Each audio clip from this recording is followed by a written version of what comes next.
In Hong Kong, police arrested almost 150 people linked to yesterday's violent clashes across the city. It's the largest number of arrests since anti-government protesters gripped the city over 2 months ago. Officers also fired 800 rounds of tear gas. And that's almost as many as the 1,000 tear gas canisters reportedly used over the last 2 months. Now, during today's news conference, police said 7 officers were injured. They criticized violent actions committed by what they called rioters. They said radical protesters put ordinary citizens in great danger. For the latest from Hong Kong, let's cross over to our correspondent, Wei Du. And Wei, things seem pretty calm today by comparison to the last few days. What's been happening?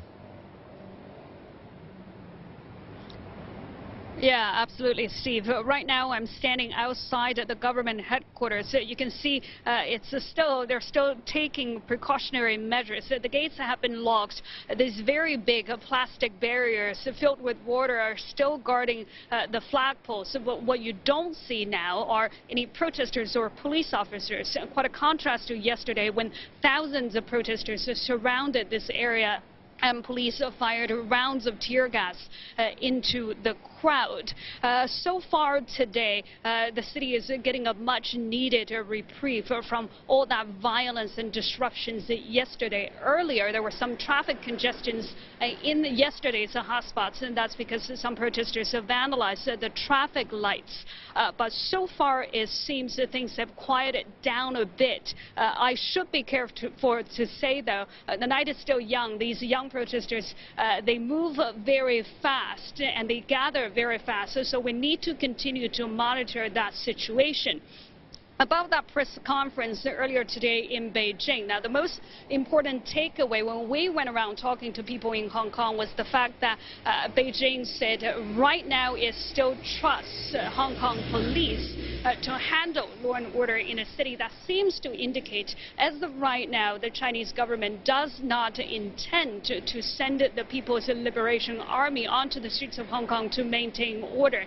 And that was a message the Hong Kong police was eager to echo earlier today. Take a listen.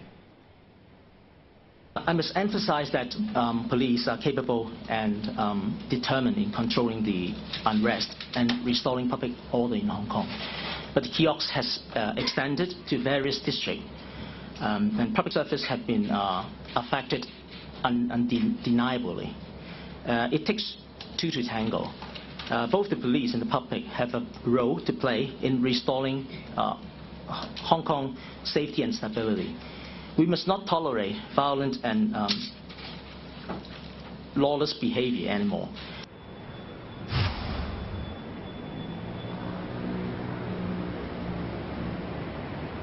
Now, earlier on social media, we did see some photos showing the neighborhood of North Point. All the shops are closed down very early today. Now, North Point was where yesterday the protesters essentially walked into an ambush. A group of men from the neighborhood armed with bamboo sticks attacked protesters. There have been rumors today that they will strike again, but so far we have not been getting any updates on possible violence in the neighborhood. And as I was saying earlier, it's still early in the evening. A lot of things could change. One potential flashpoint is when police officers come out to arrest people. There has been one incident of arrest been reported in Shan Po.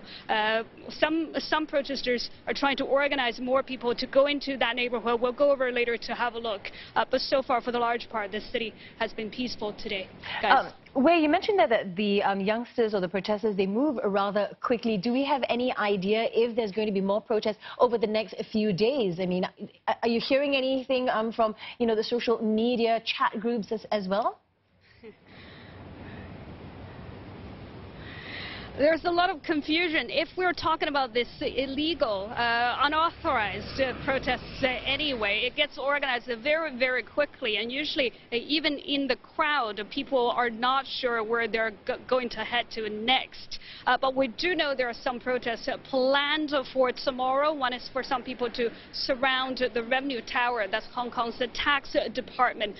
They did that in the past. It didn't go over very well. People eager to go pay their taxes do get pretty pissed off when things like that happen. Given it is Hong Kong. There's another lawyers' march tomorrow from Central, the Court of Final Appeal, to the Department of Justice, calling for the government to respect judicial independence. There is a protest planned later for Saturday.